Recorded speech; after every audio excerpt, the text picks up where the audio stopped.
खुशियाँ, जीवन बदलने वाली कहानी। मोटिवेशनल कहानी। सुख, जीवन बदलने वाली कहानी। एक शादीशुदा जोड़ा था। शादी होने के कुछ सालों तक तो सब ठीक चल रहा था, वे बहुत खुश थे। लेकिन जैसे जैसे समय बीतने लगा, इन पति पत्नी के जीवन से खुशियां कम होने लगी और उनकी जगह झगड़े, निराशा और दुख ने ले ली। पति पत्नी एक दूसरे से काफी ज्यादा प्रेम करते थे, इसलिए वे चाहते थे कि उनका जीवन फिर से पहले की तरह खुशियों से भर जाए। दोनों अपना जीवन पहले की तरह बनाने के लिए कोशिश करने लगे, लेकिन उनकी लाख कोशिशों के बावजूद उनका जीवन वैसा नहीं हो पा रहा था जैसा वो चाहते थे।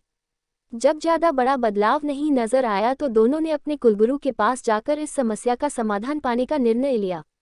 वे अपने कुलगुरु के पास पहुंचे और उन्हें अपनी समस्या के बारे में विस्तार से बताया। उनकी बात अच्छे से सुनने और समझने के बाद कुलगुरु ने उन्हें एक उपाय बताते हुए कहा कि अगर आप दोनों किसी ऐसे जोड़े को खोज लेते हो जो संपूर्ण रूप से खुश है, तो उसके कपड़े का एक टुकड़ा ले लेना। बस उसी दिन से आपका जीवन बदल जाएगा और आपको वैसा जीवन मिलेगा जैसा आप चाहते हैं। पति पत्नी इस उपाय को सुनकर खुश हो गए। उन्हें लगा ये अच्छा है, क्योंकि उन्हें ऐसे जोड़े को तलाश करने में ज़्यादा समय नहीं लगेगा जो पूरी तरह खुश हो, और साथ ही साथ उन्हें थोड़ा घूमने का भी मौका मिल जाएगा। इस जोड़े ने सोचा सबसे ज्यादा सुखी जोड़ा वही हो सकता है जिनके पास धन धान्य की कमी ना हो, इसलिए उन्होंने सबसे पहले अपने राजा और रानी को मिलकर उनसे पूछना बेहतर समझा कि क्या वो संपूर्ण रूप से भी खुश है या नहीं। दोनों ने किसी तरह राजा और रानी को एक बार उनसे मिलने के लिए राजी कर लिया। जब वे दोनों राजा रानी को मिलने गए तो उनका काफी अच्छे से स्वागत किया गया और खाने पीने को भी अच्छे से अच्छा खाना खिलाया गया।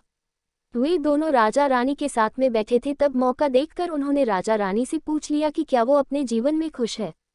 राजा रानी दोनों ने कहा हाँ बिल्कुल, वे दोनों जीवन में खुश है।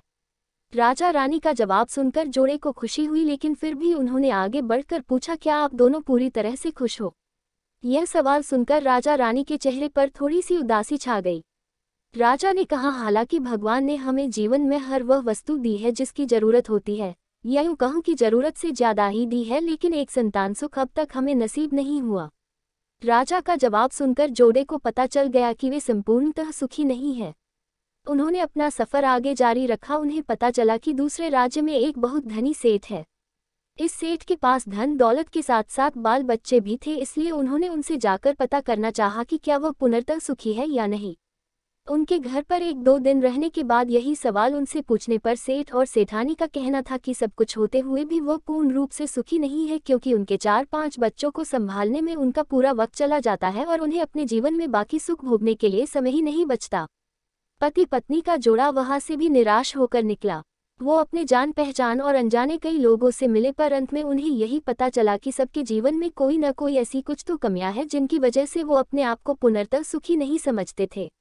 अंत में पति पत्नी एक किसान दंपति से मिले जो दोपहर में खेत में काम करने के बाद खाना खाने के लिए बैठे थे। उनके चेहरे पर जो बेफिक्री और शांति उन्होंने देखी वो पहले किसी के चेहरे में नहीं देखी थी। जोड़े को लगा कि शायद अब उनकी तलाश खत्म हो जाएगी। किसान पति पत्नी के पास जाकर दोनों ने उनसे पूछा कि क्या वो अपने जीवन में खुश हैं। किसान और उसकी पत्नी ने कहा है बिल्कुल वो खुश है। जोड़े ने किसान से अपना अगला सवाल भी किया कि क्या वो जीवन में पुनर्तः खुश है। किसान ने मुस्कुराते हुए कहा बिल्कुल, दुखी होने के लिए उसके पास कोई कारण ही नहीं है।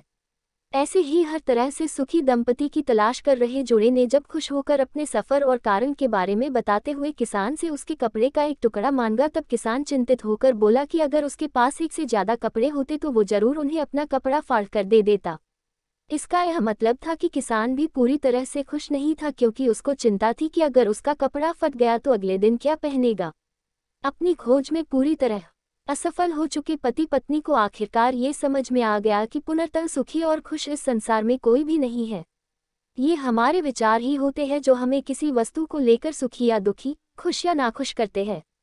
जैसे कि संतान ना होना किसी को दुखी करता है, तो किसी को संतान है और वो शरारत करते हैं, ये विचार दुखी करते हैं। किसी को कम धन होना दुखी करता है, तो किसी को ज्यादा धन कोई चुरा ना ले, ये विचार दुखी करते हैं।